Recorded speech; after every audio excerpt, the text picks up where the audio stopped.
एक गांव था, अलसपुर। नाम से ही पता चलता है लोग यहाँ बेहद आलसी थे, पर सबसे आलसी गोलू। गोलू, उठ, सूरज भी थक गया होगा। माँ, सुबह इतनी जल्दी क्यों आ जाती है? क्योंकि किसी को तो काम करना है। काम? वो क्या होता है? माँ आंखें घुमाती है और काम पर जाता है। तभी माँ खेत पे जाने लगती है। मैं खेत जा रही हूँ, खाना बना लेना, समझे? अरे माँ, मैं छोटा सा मासूम बच्चा हूँ। चूल्हा जलाते ही मेरा भविष्य जल जाएगा। नाटक बंद। कल मोबाइल चलाते वक्त तो तुम वैज्ञानिक बने फिर रहे थे। वो तो रिसर्च थी माँ, रिसर्च। रिसर्च बाद में करना, पहले दाल भात बना लेना। अगर आपने मुझे अकेला छोड़ा तो मेरी आत्मा भूख से शरीर छोड़कर चली जाएगी। इतनी भी भूख नहीं है कि उड़ जाओगे। माँ जाती है और तवा लेकर आती है। ये लो तवा, इससे सीखो। माँ घर छोड़कर काम पर चली जाती है। काश ये तवा खुद ही खाना बना देता। तभी तवे से धमाकेदार नीली रोशनी निकलती है और बोलती है, तुमने बुलाया बच्चे? अम्मा बोलता है। मैं हूँ जादुई तवा, सहस्र भोजन निर्माता। मतलब आप खाना बना देंगे? हाँ, बस एक शर्त, मेरे बारे में कभी लालच, झूठ या दिखावा मत करना। झूठ? मैं कभी नहीं। तवा खाना बनाता है। Idli, pizza, gulab jamun, spring roll. Golu खुशी से खाना खाता है। 10 दिनों के बाद सुबह सभी गांव वाले खेती के लिए चले गए। गोलू हर रोज तवे का इस्तेमाल करता है। धीरे धीरे आलस और बढ़ जाता है। गोलू गांव वालों के सामने दिखावा करता है। देखो देखो गांव वालों, आज तुम सब अपनी आंखों से असली जादू देखने वाले हो। मैं हूँ गोलू, मास्टर शेफ गोलू। भीड़ में से आवाजें आती हैं। अरे सच में? इतना छोटा सा लड़का और शेफ? पहले भी तो ये खेत में काम करता था। अरे वो सब पुरानी बातें हैं, अब मैं बड़ा आदमी बन गया हूँ। तवा हल्का हल्का कांपता है। गोलू, झूठ मत बोलो, ये सही नहीं है। बस आज तरे भाई, आज मेरी इज्जत का सवाल है। तवा कुछ शांत हो जाता है। खाना अपने आप बनने लगता है। लोग तालियां बजाने लगते हैं। वाह, क्या जादू है! गोलू तो सच में कमाल का शेफ है। गोलू सीना फुलाकर मुस्कुरा देता है, लेकिन तवे की चमक धीरे धीरे बुझ जाती है।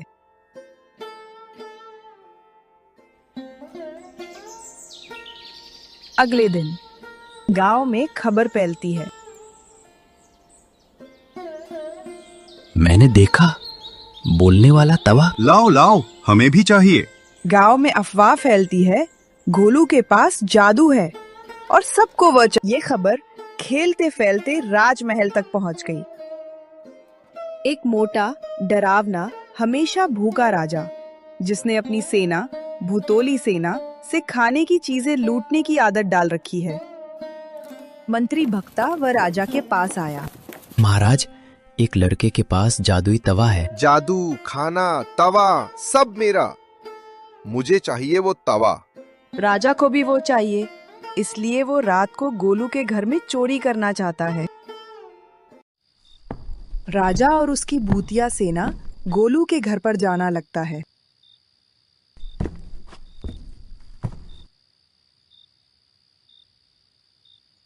गोलू सो रहा था, तभी राजा और उसका भूतिया आर्मी आ जाता है।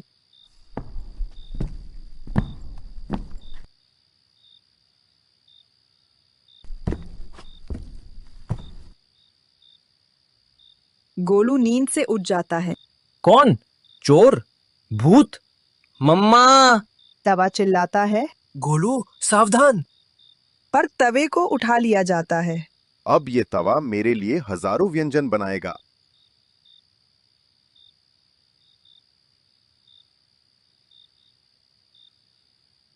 गोलू तवे को बचाने की कोशिश करता है। उसे धक्का देकर गिरा दिया जाता है। गोलू पहली बार गुस्से में। मेरा तवा राजा चोरी करके ले गया। अगली सुबह गोलू अपने दोस्तों को बताता है, तवा को बचाना ही होगा। तुम अकेले नहीं जाओगे, मैं भी चलूंगी। मैं बहुत डरता हूँ। पर दोस्त के लिए डर भी चलेगा। तीनों जंगल में घुसते हैं। हवा तेज चलती है।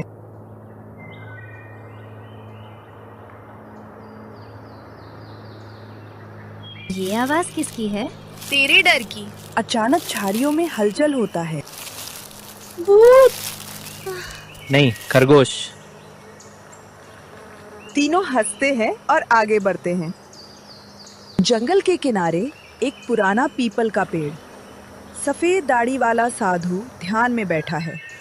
तभी गोलू, रानी और चिंटू दौड़ते हुए आते हैं। महाराज, क्या आपने एक चमकता हुआ तवा देखा है?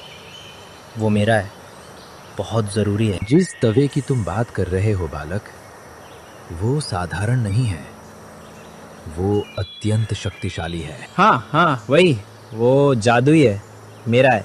क्या तुम उस तवे का इतिहास जानना चाहोगे? हाँ महाराज, सब कुछ जानना चाहता हूँ। साधु की आंखें चमकती हैं, आवाज गूंजती है। बहुत समय पहले एक प्राचीन रसोई देवता हुआ करते थे। उन्होंने ये तवा इंसानों की मदद के लिए बनाया था। ये तवा केवल मेहनत और सच्चाई से चलने वाले के साथ रहता था। जो भी लालच करता, तवा उससे अपनी शक्ति छीन लेता था, और जो सच्चे दिल वाला होता, तवा उसकी रक्षा करता था। तवे की असली शक्ति जादू नहीं, उसका धर्म है, उसका नियम है। कैसा नियम महाराज? तवा सिर्फ उसी का साथ देता है जो उसे दिल से सम्मान दे, लालच से नहीं, दोस्ती से रखे। और बुक्खड़ महाराज? बुक्खड़ महाराज लालची है, वो सिर्फ पेट भरने के लिए तवे को चाहता है। ऐसे व्यक्ति के पास तवा अधिक देर नहीं टिकेगा। तो वो तवा टूट भी सकता है? टूटेगा नहीं, लेकिन अपनी चमक खो देगा। नहीं, मैं ऐसा होने नहीं दूंगा। तवा को बचाना ही होगा। तो देर मत करो बालक, समय बहुत कम है। तो मुझे जल्दी पहुंचना होगा, बुक्कड़ महाराज से पहले। हम सब साथ चलेंगे। डर तो है, पर तवा के लिए मैं भी लड़ूंगा। तीनों तेजी से आगे बढ़ते हैं और साधु पीछे से देखता हुआ कहता है, आज फिर तवे की परीक्षा होने वाली है। बुक्खर का महल काले पहाड़ की चोटी पर खड़ा है। हवा जब चलती है तो मानो चीखती हो। रानी चारों तरफ देखकर सिहर जाती है। ये जगह सही लग नहीं रही गोलू। चिंटू वहीं बैठ जाता है। मुझे नहीं जाना, मैं सच में घर जाना चाहता हूँ। गोलू भी डरा हुआ है, उसके हाथ कांप रहे हैं, आंखों में डर साफ दिख रहा है। वो एक कदम पीछे हटता है, फिर रुक जाता है। वो तवे की बात याद करता है, जादू नहीं, सच्चाई और हिम्मत। गोलू धीरे धीरे सीधा खड़ा होता है। मैं भी डर रहा हूँ चिंटू, लेकिन अगर आज हम पीछे हट गए तो तवा हमेशा के लिए खो जाएगा। रानी चौंक कर गोलू को देखती है। ये वही गोलू है जो पहले जरा सा डरते ही भाग जाता था। गोलू हल्की मुस्कान के साथ कहता है, शायद अब मैं भागना नहीं चाहता। वो सबसे आगे बढ़ता है। अगर तू जा रहा है तो मैं भी पीछे नहीं रहूंगा। रानी भी उसके साथ कदम मिला लेती है। अब ये सिर्फ तवे को बचाने की लड़ाई नहीं, ये हमारी हिम्मत की लड़ाई है। तीनों काले पहाड़ की ओर बढ़ते हैं और हवा पहले से ज्यादा जोर से गूंजती है। बुक्खड़ महाराज अपने विशाल काले सिंहासन पर बैठा है। उसका पेट ढोल की तरह फूला हुआ, आंखों में लालच की चमक। वह तवे को घूरते हुए गरजता है, ए तवे, तुरंत 56 भोग बना, मुझे भूख लगी है। जादुई तवा हल्का सा चमकता है, फिर ठंडी आवाज में जवाब देता है, मैं मेहनत और सच्चाई वाले के लिए खाना बनाता हूँ, लालची लोगों के लिए नहीं। पूरा महल सन। बुक्खड़ की नाक फड़क उठती है। कैसे हिम्मत हुई मेरी बात टालने की? मुझे कोई नहीं मना करता। वो तुरंत मंत्र पढ़ने लगता है। काला भोग, काली ज्वाला, तवे को बांध ले, जंजीरें काला। अचानक काले धुएं से मोटी लोहे जैसी जंजीरें निकलती हैं और तवे को कसकर लपेट लेती हैं। तवा ची ची की आवाज करता है, जैसे दर्द में हो। अब तवा मजबूर है, महाराज का गुलाम। तवा की चमक बुझने लगती है, उसकी आवाज कमजोर पड़ जाती है। गोलू, जल्दी आओ, मैं ज्यादा देर नहीं। उसकी आखिरी चमक भी मंद हो जाती है। महल की दीवारों के पीछे कहीं दूर गोलू, रानी और चिंटू पहाड़ चढ़ते हुए दिखाई देते हैं और हवा जैसे उनका नाम पुकारती है।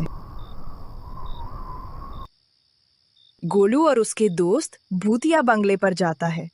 तभी बुक्का राजा भी आ जाता है। दोनों आमने सामने होता है। बुक्खड़, मेरा तवा वापस दे दो। वो तवा सिर्फ तवा नहीं, मेरी माँ की उम्मीद है। अरे वाह, एक नन्हा बच्चा मुझे चुनौती देगा। सैनिकों, पकड़ो इसे। गोलू और उसके दोस्त भागने लगता है। पीछे से भूतिया सेना भी आ जाता है। राजा को गुस्सा आता है और असली चेहरा दिखता है। तो फिर असली खेल अब शुरू होगा। गोलू। गोलू और उसके दोस्त तवा के पास आता है।